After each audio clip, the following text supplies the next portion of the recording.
नवाज शरीफ उस दर्द को अच्छे से समझ सकते हैं जो दर्द इंडिया को पाकिस्तान ने पहुंचाया है, और वो दर्द है धोखा का, बिट्रेयल का, कहना कुछ और करने कुछ का।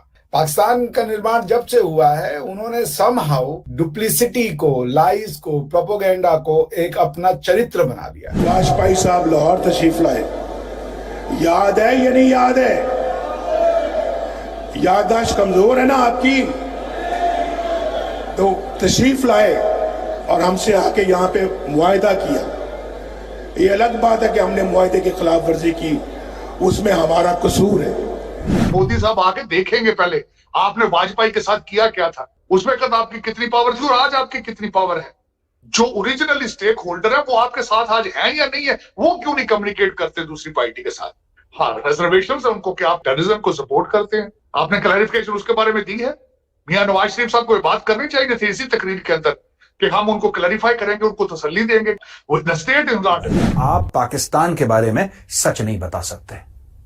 इन्होंने अपने बच्चों को भी झूठ की घुट्टी खिलाई है कि पाकिस्तान कैसे बना, पाकिस्तान के लिए कितनी कुर्बानियां दी और हमारे बड़े बुजुर्गों ने कितनी, किसी ने कोई कुर्बानी नहीं दी। सब झूठ बोलते हैं यार, ये सब के सब झूठ बोलते हैं कि जब पार्टीशन हुआ तो हमारे बड़े बुजुर्गों ने बड़ी जानें दे दी, बड़ी कुर्बानी, किसी ने कोई कुर्बानी दी। ये सब झूठ है यार, ये सब फ्रॉड है। ये है कि हमारा जब पाकिस्तान आठवीं ताकत बना है ना, तो उसके बाद इंडिया की बस हो गई थी। अच्छा। हाँ, तो ये कारगिल की जंग में हम जीत गए थे। अच्छा। पता नहीं किस वजह से आके जो है ना वो पाकिस्तान को पीछे हटना। Hi friends, welcome back to Prawn News. Former Pakistani Prime Minister Nawaz Sharif admitted on Tuesday, May 28, that Pakistan broke an agreement he and former Indian Prime Minister Atal Bihari Vajpayee signed in 1999. He was talking about the attack led by General Parvez Musharraf in Kargil, reported news agency PTI. Sharif, speaking to his party's General Council after being re-elected as president of the ruling Pakistan Muslim League Nawaz (PMLN), said on May 28, 1998, Pakistan conducted 5 nuclear tests. After that, Vajpayee came here and we signed an agreement, but we broke that agreement. It was our mistake. Nawaz Sharif was referring to the 1999 Lahore Agreement. Sharif and Vajpayee signed the Lahore Agreement on February 21, 1999, aiming for peace and stability between the two countries. However, a few months later, the Kargil war started because of Pakistani infiltration in Kargil. Nawaz Sharif का एक बहुत बड़ा बयान आया, जो India के साथ हमने अमन और शांति की बात करी थी, जो पैक्ट साइन करा था जब अटल जी गए थे लाहौर और नवाज शरीफ प्रधानमंत्री थे, तो उस पैक्ट का वायलेशन जो था, वो करार किसने तोड़ा? नवाज शरीफ कहता है करार पाकिस्तान ने तोड़ा। ये कहते गलती हमारी थी। भाई यही बात तो हम कह रहे थे। पाकिस्तान में इसको लोग बोलेंगे गद्दार, जो मोदी का यार है, गद्दार है, गद्दार है।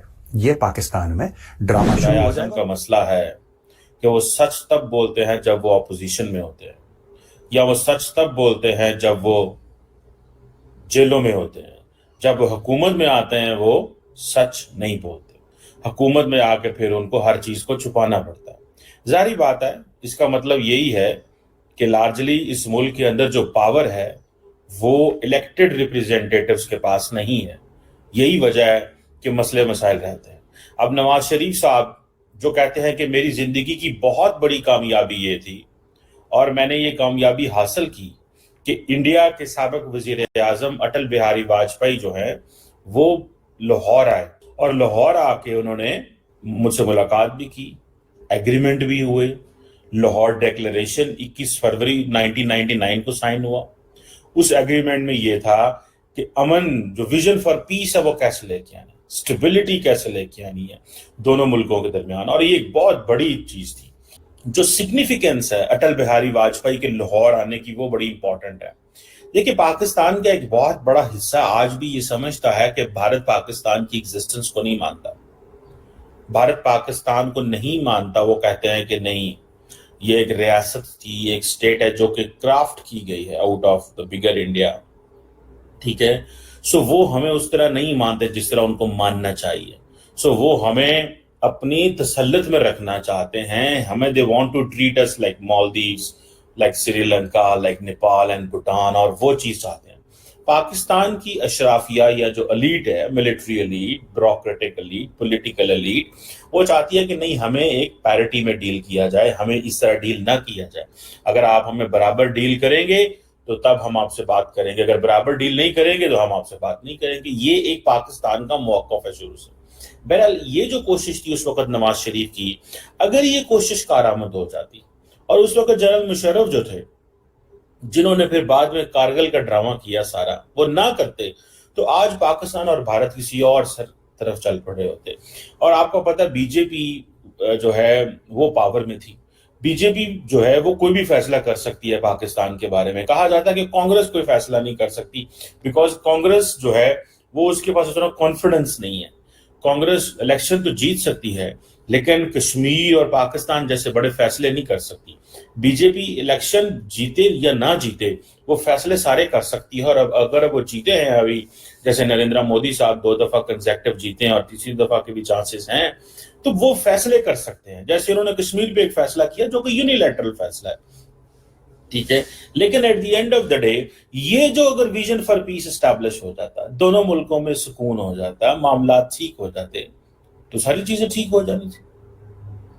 और उसके बाद अगर हम कारगिल में वो सारी मिस एडवेंचर ना करते। ये जब कारगिल में आए थे, जिसकी नवाज शरीफ बात कर रहे हैं, इनकी प्लानिंग बड़ी ऑडेशियस थी कि हम सरप्राइज कर देंगे। एक पता नहीं पाकिस्तानी कौम को बड़ा मजा आता है सरप्राइज करने में, और फिर ये खुद सरप्राइज होते हैं, फिर ये विक्टिम कार्ड प्ले करते हैं कि हम तो बड़े शरीफ लोग हैं। इन्होंने क्या करा कि कारगिल में ये लोग, हमारी ये डील थी पाकिस्तान के साथ, एक अग्रीमेंट था कि भाई सर्दियों में तुम भी नीचे चले जाओगे, हमारे फौजी भी नीचे चले जाएंगे, फिर जब गर्मियां होंगी तुम्हारे फौजी भी ऊपर आ जाएंगे, हमारे फौजी भी ऊपर आ जाएंगे अपनी अपनी पोस्टों पे।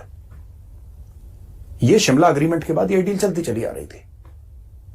1999 में पाकिस्तान ने करार तोड़ दिया। पाकिस्तान को लगा 2-3 बातें थी इनकी कि साहब अगर हम हाईवे 1 अल्फा को डोमिनेट कर लेते हैं by observation and by fire, यानी कि ये टाइगर हिल और ये सब जितनी भी पीक्स थी, हम अगर इनके ऊपर चढ़ जाते हैं, इंडियन आर्मी की पोजीशंस, क्योंकि इंडियन आर्मी नीचे है, जाहिर सी बात है सर्दियों में सब लोग नीचे आ गए, अगर हम लोग चढ़ जाते हैं और हम लोग धोखा देके ऊपर चढ़ के, तो हमारे पास वो बंदूकें होंगी जो सामने हाईवे 1 अल्फा जाता है, सामने उस पे हम बंदूकें फायर करेंगे तो इंडियन आर्मी सप्लाई नहीं कर पाएगी, सियाचिन कट ऑफ हो जाएगा। आप समझ रहे हैं? ये थी कारगिल की लड़ाई। अब मैं आपको यह बताता हूं कि परवेज मुशर्रफ ने करा क्यों। परवेज मुशर्रफ ने दोस्तों इसलिए करा कारगिल वॉर, ये सब तो ठीक था, कश्मीर वश्मीर ये सब करना और हाईवे 1 अल्फा सियाचिन को कट ऑफ करना, ये इसके दिमाग में कीड़ा कहां से आया आपको पता है?